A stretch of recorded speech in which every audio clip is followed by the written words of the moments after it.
Previously on Waking Titan. On January 20th, we received a memo showing 2 additional website initials for the next season of Waking Titan. 2 months later, with plenty of rest, errors began showing on the Myriad-70 website caused by a solar flare event. My name is Kyle Culver, Gaming as Diabetic Gamer, and you can watch all of my Waking Titan recap episodes in a playlist that I have linked in the description. A couple days later, more updates on Myriad's errors were released. According to this report, it was generated 12 minutes ago.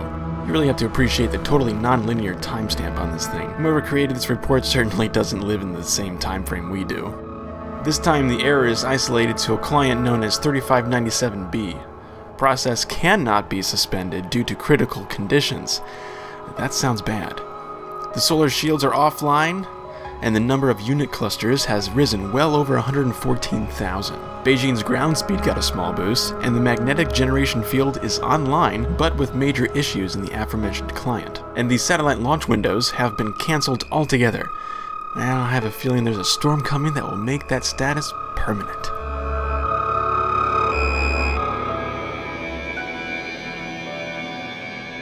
On the Waking Titan console, more updates come from the Code 5 message in the status command. The Monarch repository status is degraded, with 4 clients mentioned to have conflicts. Next to each client is an incomplete IP address. One after another, they slowly get disconnected. After client 351H is disconnected, it offers up an ID number. Converting this number from hex, it says, "Yes!" exclamation mark. A last update shows the status of the repository as critical. The last one standing is client 3597B, who cannot be disconnected, and offers up its complete IP address with what appears to be a NAT redirect address. One internet routable IP address of a NAT gateway can be used for an entire private network, like a website or a company. When typing "who is NAT" in the console, we get a new prompt. Scenario involves murder of ally and culture becoming obsessed with destruction of artificial intelligence.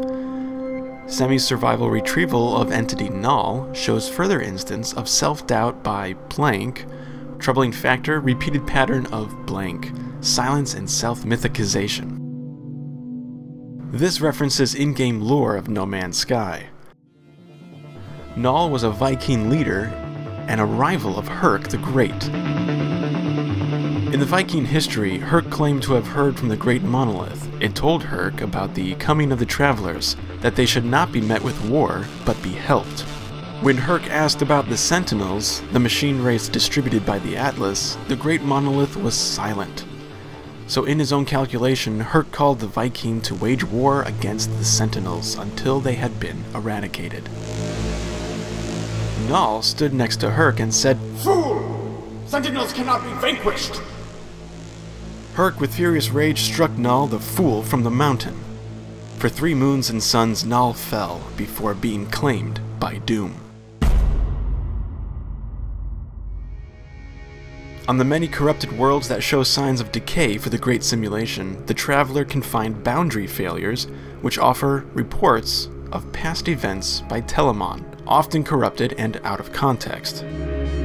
Telemon is a security program the Atlas created to check on itself. One of these reports tells about Herc the Great and Null. It is revealed that the Atlas has given visions to both Vy'keen, but they only accuse each other of not having heard anything. Null accepted his fate and that the galaxy and entire universe would one day end by the hand of the last Traveler, the player. Herc, however, doubted the vision and questioned the existence of the Sentinels regarding that purpose. After its demise, the entity of Null was saved in a new form, but showed signs of self-doubt after the Atlas remained silent. This led to him going down the path of self-mythicization. Telemon remarks in its analysis that the apathy of the Atlas is a troubling factor, hinting at the decay eating at the Atlas. The status command updated again, revealing a range of IPs. A few interesting IPs gave familiar messages. But one stood out. This page shows some kind of box art with a logo. The site is titled as W/ARE. When viewing the source code in one of the meta descriptions, we see the name again, accompanied with simplified Chinese text. This translated says it is the most powerful and most advanced technology on the market. When doing a search for this, the top result gives the URL wear-tech.cloud. There is reason to believe this is one of the news sites that was listed in the latest memo from the New York Live Drop in January.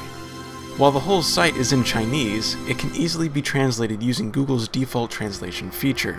In its somewhat corrupt state, we can see that the device being promoted is a virtual headset of sorts. It offers to help an individual move through lucid dreaming as if it were in virtual reality. The device gathers this information and creates simulations in the mind while you sleep. It's like a VR headset, but your brain is the computer, and their algorithms, powered by devices like your phone, help determine gameplay and experience. They even say you can interact with other dreamers while sleeping.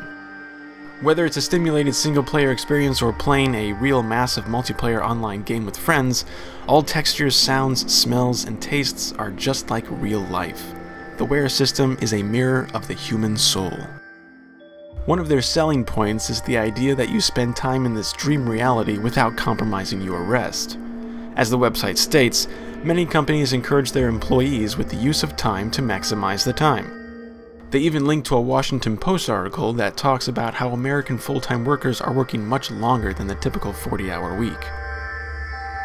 So yeah, this has real-world application.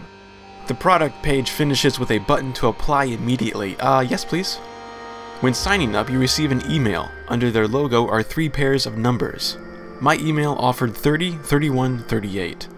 Converting that from hex gives 018. Some other notable things in their site are the mention of a sister application that is coming soon. Then a list of partners with Wear. If we go to some of their sites, we see instances of Wear making its mark, including tweets that have the same image as the IP server page. Except these also have a hex code at the bottom left of the picture. Translated, it says, "Want to know more?" I go back to client 351H with the answer. When looking at the hashtag WearTech, we see the same partners posting images showing the Wear logo with a combination of letters and numbers under it. Putting them together, we get a bit.ly link, which goes to the Wear Discord server. Here, we are greeted by the owner of the server. They congratulate us for finding the Discord through their clues.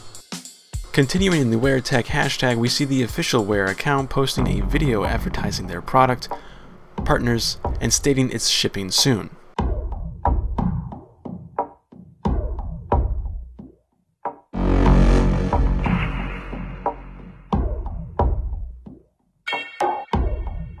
They even tag some influential people including Elon Musk, Hideo Kojima, Liz England, and some related content accounts covering Science Matters.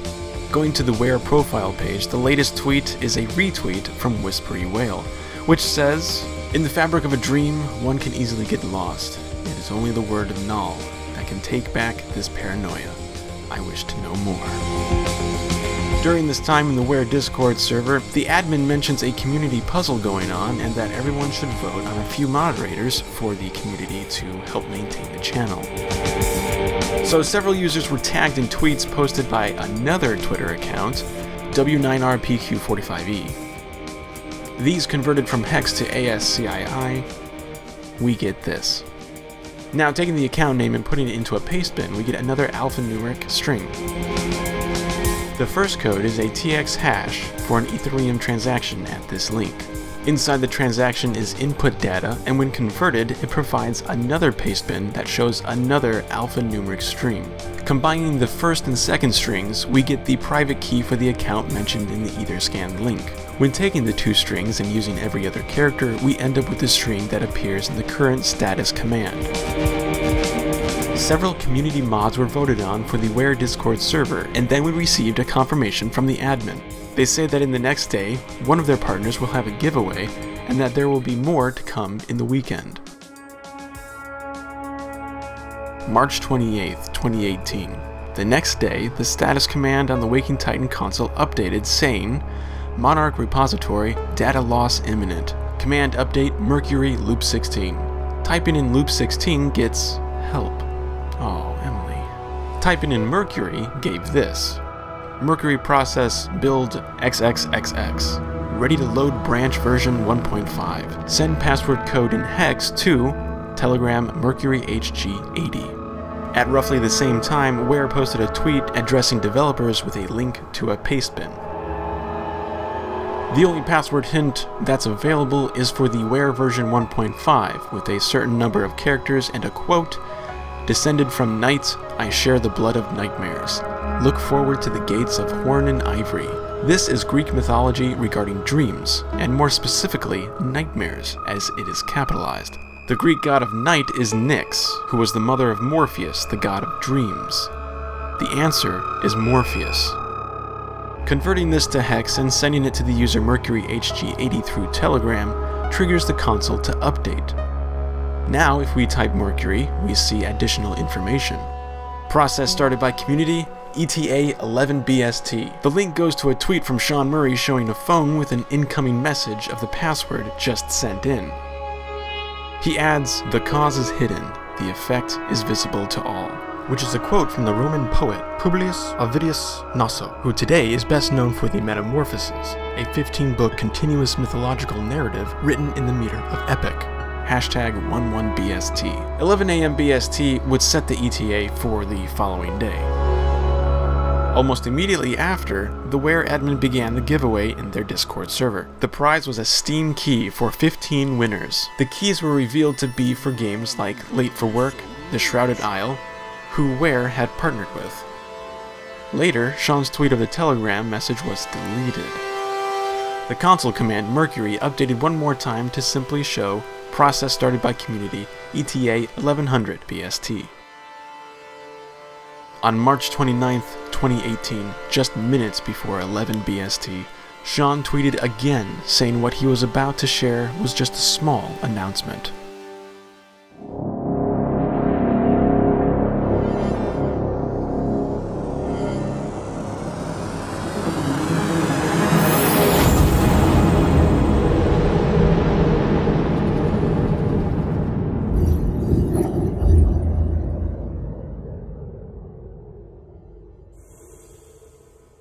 No Man's Sky will soon be available on Xbox One, featuring Xbox One X enhancements, and on Vy'keen. All platforms will be getting the newest, biggest update this summer. Small indeed. I'm Kyle Culver, Gaming as Diabetic Gamer, and I bid you good luck, travelers.